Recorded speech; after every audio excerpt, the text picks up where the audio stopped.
Nous allons découvrir ensemble Time Machine.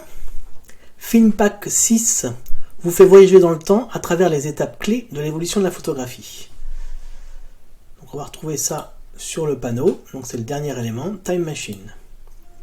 Donc à gauche, vous avez la partie historique avec des photos iconiques, documentées sous un angle technique et à la fois historique. Et à droite, vous avez les décennies qui apparaissent avec les films qui correspondent aux décennies. Donc par exemple,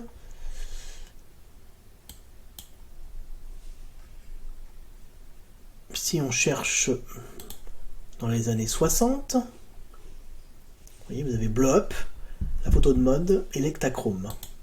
Et là, à chaque fois, vous allez retrouver une explication, des anecdotes, des éléments qui vont vous permettre de capturer, de ressentir cette époque.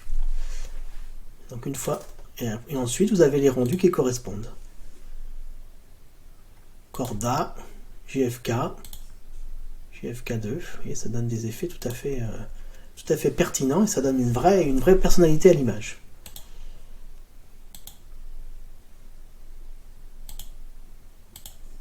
Si on cherche plutôt les années 80, on va retrouver pareil, chute du mur de Berlin, explication, et puis les pellicules qui correspondent. Et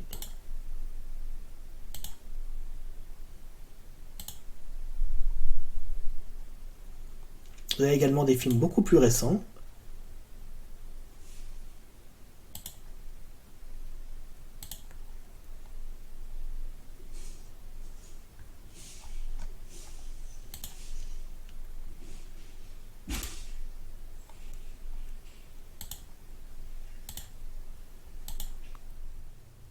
Nous avons également les nouveaux canaux. Donc si on prend par exemple cette image, auparavant nous avions 6 canaux pour gérer la couleur, il y en a maintenant 8. Ça se trouve dans teinte, saturation, luminance.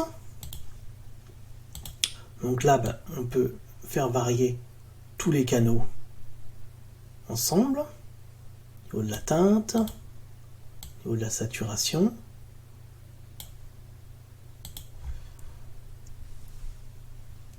Et on peut également choisir quel canal, donc maintenant qu'il y en a 8, donc là on va choisir le canal jaune, et ça va nous permettre d'être beaucoup plus précis. Donc on peut gérer la teinte, changer, vous voyez, ça change la couleur de la maison sans affecter d'autres parties. Gérer la saturation, rajouter un peu d'éclat au jaune, un peu de lumière. Voilà. Maintenant qu'on a travaillé sur la teinte, la saturation, la luminance, on va pouvoir appliquer à cette image des effets créatifs. Donc, des cadres. On peut faire varier la position, on peut faire pivoter. On peut également ajouter des textures. Il y a un certain nombre de nouvelles textures qui ont été ajoutées. Et pour donner un petit effet, on peut varier l'intensité, pour que ce soit trop visible.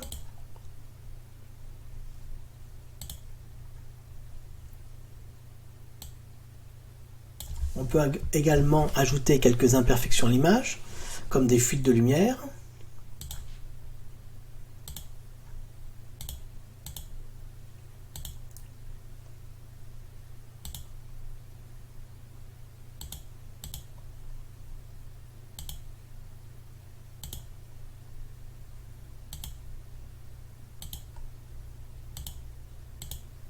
Oui, donc il y a pas mal d'effets, hein.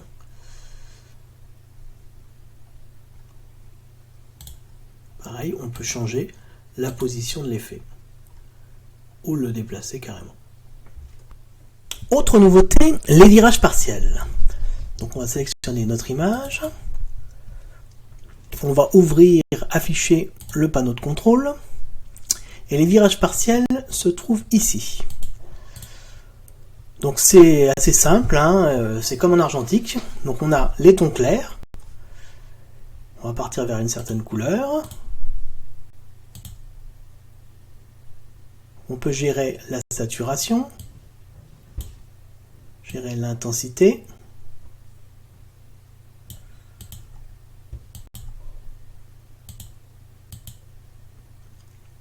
Et les tons foncés, même principe.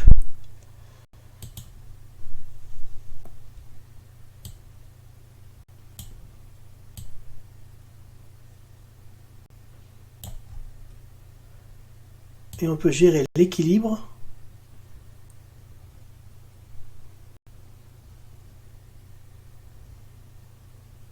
entre les deux.